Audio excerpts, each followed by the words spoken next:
Bueno, vamos a continuar ahora con integrales dobles, pero sobre regiones no rectangulares, ¿sí? Les había explicado brevemente lo que eran las integrales dobles sobre regiones rectangulares, cómo las definíamos y cómo las calculábamos, ¿sí?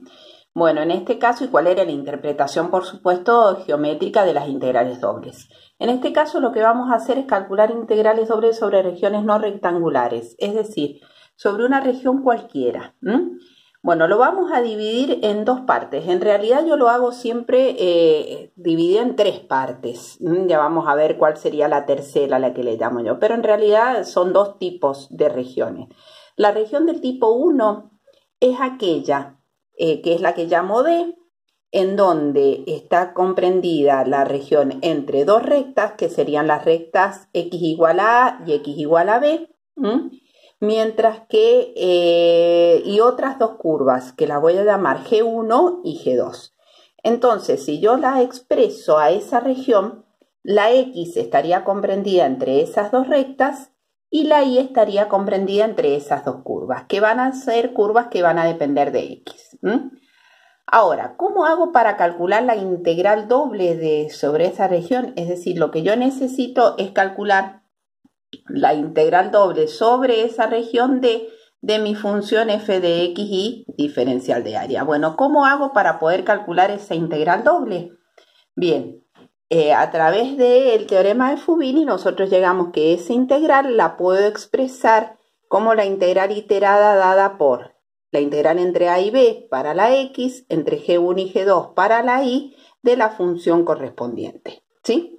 Ahora, ¿cómo llegamos a esta fórmula para poder calcular esa integral doble? Bueno, cuando nosotros analizamos la función f de x y, esa función f de x y está definida sobre esa región D, que era una región no rectangular. Lo que nosotros conocemos hasta el momento, lo que vimos como el teorema de Fubini ayer, fue que la función podía estar definida sobre un rectángulo. Y cuando la función estaba definida sobre un rectángulo, yo podría transformarla en las integrales iteradas, dada por ejemplo, un orden sería la integral entre c y d para la y y entre a y b para la x. Es decir, yo le colocaba los límites de integración que eran precisamente las cuatro rectas entre las cuales se encontraba esa región R que me da un rectángulo. La recta x igual a x igual a b, y igual a c, igual a d. Entonces, ¿qué es lo que vamos a hacer? Vamos a partir de ahí.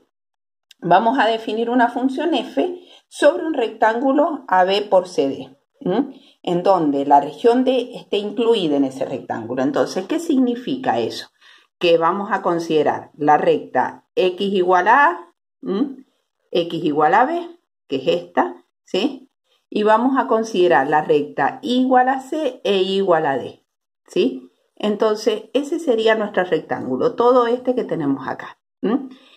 Y D es una región que estaría incluida dentro de ese rectángulo. Entonces, como sabemos, lo que se ve ayer, esta función la podemos expresar como integral iterada de esta manera, ¿sí?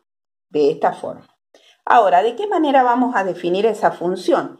Esta función f mayúscula no tiene que diferir de la función f minúscula, es decir, yo voy a definir a esa función f de xy como f de xy minúscula para todo xy que pertenezca a D. Y va a valer 0 para todo xy que no pertenezca a D. Es decir, que yo voy a tener imagen en toda esta parte que va a valer f de xy y para toda esta parte de acá. Y esta parte de acá, la función vale directamente 0. Entonces, cuando yo analizo, empiezo analizando esta primera integral respecto de y.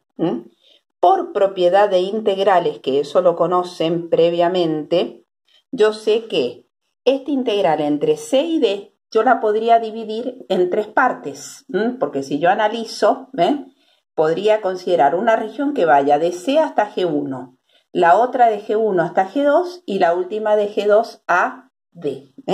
Entonces, la integral entre a y b la sigo colocando igual, pero esta de adentro la voy a separar entonces entre C y G1, G1 y G2 y G2 y B. Y D, perdón, esta sería D.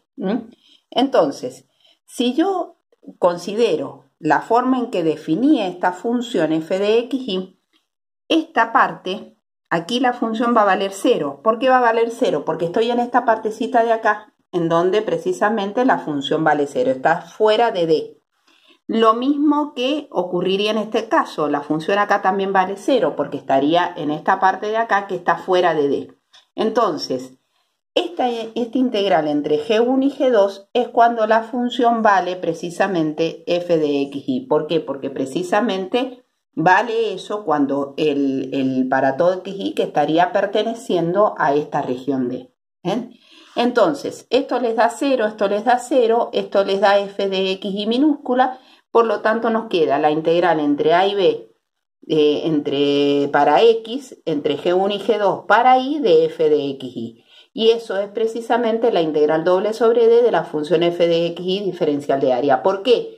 Porque yo lo único que he hecho es, a través de esta función f de xy, he redefinido la función f de xy minúscula. Entonces, encontrar esta integral doble sobre r equivale a encontrar esta integral sobre d.